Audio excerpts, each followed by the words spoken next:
तो hello friends, welcome back to my channel. और friend, आज की वीडियो सीरीज के अंदर हम डिस्कस करने वाले हैं सीयूआई के अंदर पेज रिप्लेसमेंट एल्गोरिथम, और सारे एल्गोरिथम को आज के ही वीडियो सीरीज के अंदर हम डिस्कस कर लेंगे। तो बिल्कुल आपको बने रहना है अंत तक। आइए स्टार्ट करते हैं। तो इसमें सबसे पहला पॉइंट कह रहा है कि the page replacement algorithm decides which memory page is to be replaced. यानी जो पेज रिप्लेसमेंट एल्गोरिथम होता है वो डिसाइड करता है कि कौन सा जो मेमोरी पेज है वो रिप्लेस्ड होता है। अगला पॉइंट कह रहा है कि page replacement is done when the requested page is not found in the main memory. यानी जब पेज रिप्लेसमेंट एल्गोरिथम कब डन होता है, जब आपका जो रिक्वेस्टेड जो पेज है अगर फाउंड नहीं होगा मेन मेमोरी के लिए, तो उस कंडीशन में ये यूज होगा। अगर हम पहले टाइप की बात करें तो पहला टाइप रिप्लेसमेंट एल्गोरिथम में आता है FIFO, that means the first in first out page replacement algorithm. तो इसमें कह रहा है कि the page which is assign from the first will be replaced first. यानी जो पेज पहले असाइन होगा वही पहले रिप्लेस्ड होगा। एंड इस कंडीशन में क्यों यूज होगा? अगर आपने एनालिसिस डिजाइन ऑफ एल्गोरिथम पढ़ा होगा, तो अगर आपने स्टैक पढ़ा होगा तो उसमें फीफो और लीफो ये सारे कंसेप्ट आपको पढ़ने को मिले होंगे। क्लियर? तो उन सारी चीजों के अकॉर्डिंग ही ये है। तो इसमें एग्जांपल के अकॉर्डिंग हम सारी चीजों को समझ लेंगे। इसके एडवांटेज की हम बात करें तो ये सिंपलेस्ट मेथड होता है और easy to understand and program होता है। और डिसएडवांटेज की हम बात करें, performance not be always good, यानी इसका परफॉर्मेंस हमेशा गुड नहीं होता। एंड सेकंड कह रहा है कि suffer from the Belady anomaly page and fault rate increase as a number of allocated frames increase and it decrease the performance of algorithm. And अगला पॉइंट कह रहा है कि if a page is frequently used it will be eventually becomes the oldest and will be removed. Example देखिए, यहाँ पे example 4 3 2 1 4 3 5 4 3 2 1 and 5 दिया हुआ है। तो फीफो की अगर हम बात करें तो सबसे पहले स्टिक में जाएगा 4 एलिमेंट, देन उसके बाद आपका 3 जाएगा तो 3 कहाँ इंसर्ट होगा? टॉप में इंसर्ट होगा। देन उसके बाद 2 जाएगा तो 2 कहाँ होगा? टॉप में इंसर्ट होगा। देन उसके बाद आपका क्या जाएगा? आपका जाएगा 1, तो 1 भी कहाँ होगा? टॉप में इंसर्ट होगा। और जो 4 है आपका 4 यहाँ पे आएगा, तो 4 यहाँ पे इंसर्ट हो गया, तो ये 1 2 हो गया। 3 यहाँ से रिमूव हो गया तो यहाँ पे 3 चला गया, फिर 5 और 1 यहाँ पे आ गया। इसी तरीके से 5 इंसर्ट करना है हमें, तो इसमें 5 इंसर्ट हो जाएगा, तो 1 यहाँ से चला जाएगा, 3 4 नीचे हो जाएगा। तो इसी तरीके से ये स्टेप फॉलो होता है। तो बहुत बड़ा इसके अंदर वो रॉकेट साइंस नहीं है कि आपको समझ में नहीं आएगा।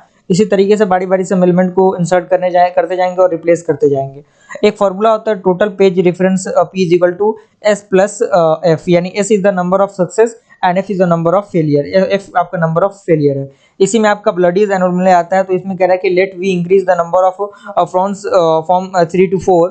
तो यहाँ पे उस कंडीशन में इस तरीके के डायग्राम यूज होते हैं। और चूंकि चीजें बहुत ज्यादा हैं और वक्त बहुत कम है, इसीलिए मैं जल्दी जल्दी चीजों को लेके चल रहा हूँ, ताकि कम से कम एग्जामिनेशन से पहले पहले अगर आप तक नोट्स प्रोवाइड करा दी जाएगी तो आपको कोई परेशानी और दिक्कत नहीं होगी और सारी चीजों को आप कवर अप कर सकते हैं। बिकॉज वी आर इंजीनियर्स, और अच्छी तरीके से आप इंजीनियरिंग के स्टूडेंट के बारे में जान सकते हैं। और कहीं ना कहीं हम लोग भी उस दौर से गुजरे हैं, तो हम लोग भी उन चीजों को समझ सकते हैं किस तरीके से इंजीनियर्स अपने पढ़ाई को करते हैं लास्ट स्टेज पे। सेकंड आपका है ऑप्टिमल पेज रिप्लेसमेंट एल्गोरिथम। तो इसमें कह रहा है कि this algorithm replace the page for which the time to next reference is the longest. यानी इस एल्गोरिथम में हम जो होता है रिप्लेस करते हैं पेज को, जो टाइम होता है नेक्स्ट रेफरेंस का अगर लॉन्ग रहेगा तो उस कंडीशन में। एंड सेकंड पॉइंट कह रहा है कि it can not be practically implement, यानी इसको प्रैक्टिकली इंप्लीमेंट कर पाना मुश्किल है। And lowest page fault rate of all the algorithm, यानी जो लोएस्ट फॉल्ट रेट होता है इसका होता है सारे एल्गोरिथम के लिए। एंड अगला पॉइंट कह रहा है कि it can be used as benchmark and other algorithm are compared in the term of optimally, यानी ये बेंचमार्क की तरह यूज होता है। और अगला पॉइंट कह रहा है कि it never suffer from the Belady algorithm, यानी ये कभी भी सफर नहीं होता ब्लडी एल्गोरिथम के, because it would require the operating system to have the perfect knowledge of the failure event, यानी इसको एक परफेक्ट नॉलेज की जरूरत होती है। एग्जाम्पल आपका दिया हुआ है, एग्जाम्पल के अकॉर्डिंग आप अच्छी तरीके से इन चीजों को रिलेट कर सकते हैं। सारी चीजें फेलियर का जो फॉर्मूला था उस फॉर्मूला के अकॉर्डिंग चीजें यहाँ पे एग्जीक्यूट की गई हैं, आप समझ सकते हैं। अगला आपका है लिस्ट रिसेंटली यूज्ड एल्गोरिथम, जिसे हम लोग LRU पेज रिप्लेसमेंट कहते हैं। तो इसमें कह रहा है कि this algorithm replace the page which has not been referenced for the longest time, यानी जो लॉन्गेस्ट टाइम के लिए नहीं होता, तो उस कंडीशन में हम इस पेज का यूज करते हैं, इस रिप्लेसमेंट एल्गोरिथम का। एंड इसी के अंदर कह रहा है कि it is just opposite to the optimal page replacement algorithm, यानी ये बेसिकली अपोजिट होता है जो आपका ऑप्टिमली पेज रिप्लेसमेंट एल्गोरिथम होता है उसके। And here we look at list page instant of starting at a future and it perform better than the FIFO, यानी ये फीफो से थोड़ा सा बेहतर होता है। And not suffer for the Belady's, जो आपका एनोमली है उससे ये सफर नहीं होता।